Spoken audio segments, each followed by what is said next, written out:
Nah, artinya kita bisa menyaksikan bahwa Soeharto justru membuat Indonesia tumbuh secara terbatas. Dan akhirnya krisis 98 yang terjadi kan. Dikeluarkan, nama Soeharto dikeluarkan dari tak itu, dibersihkan. Alasannya karena udah meninggal. Nah, nggak bisa ya. Nah, jadi itu. Jadi kita menyaksikan bahwa dulu Soeharto dianggap Soeharto dalang segala bencana. Nuku Sulaiman. Dan kita tahu, kita sekarang punya undang-undang pembatasan masa kekuasaan presiden. Soeharto masanya nggak dibatasi. Artinya, legasinya Soeharto tuh banyakan bermasalah. Jadi kalau Soeharto nggak berkuasa 32 tahun, Indonesia saya kira jauh lebih maju. Karena ada check and balances, ada kontrol, mungkin kekerasan akan relatif kecil gitu kan. Zaman Soeharto korbannya banyak sekali, orang yang mati, orang ini. Penghancuran PKI, kita harus akui sebuah kesalahan sejarah karena banyak sekali orang yang tidak tahu apa-apa, nggak kenal untung, yang nyulekan untung, letkol untung. Bagaimana orang yang nggak tahu apa-apa ikut ditangkepin, tidak diadili, bahkan dibunuh.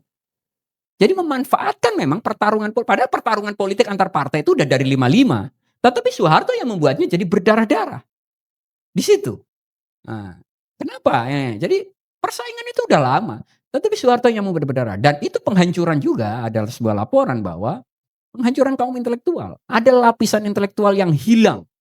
Karena banyak sekali orang yang dituduh PKI, bahkan yang Soekarnois juga banyak sekali ditangkapin.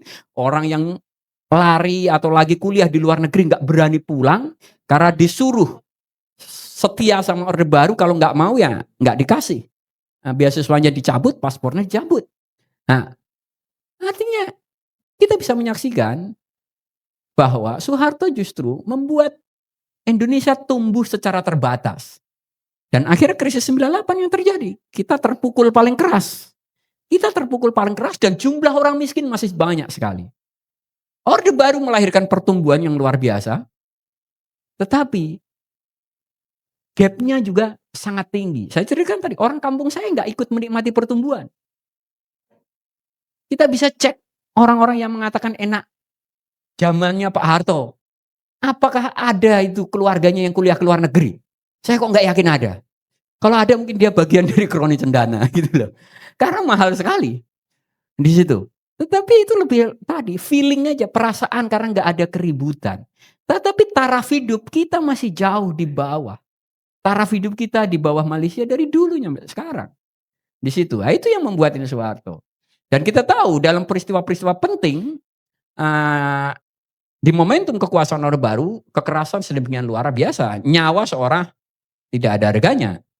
Nah, kita tahu Talang Sari, kita tahu Priok tadi yang disebut oleh Mas Boni, ada banyak mahasiswa yang ditangkap untuk hal-hal yang sepele. Ada pegawai negeri yang juga dipecat gara-gara hal yang sepele. Ada yang orang ditangkap gara-gara nulis apa, gara-gara dilaporin. Desa-desa diawasi oleh Babinsa. Dan Babinsa menjadi intel. Menjadi intel yang melaporkan begitu dianggap ini. Ibaratnya tembok punya telinga. Dan sekarang mungkin lebih berbahaya karena handphone kita bisa disadap dengan mudah di era digital ya, surveillance state gitu. Jadi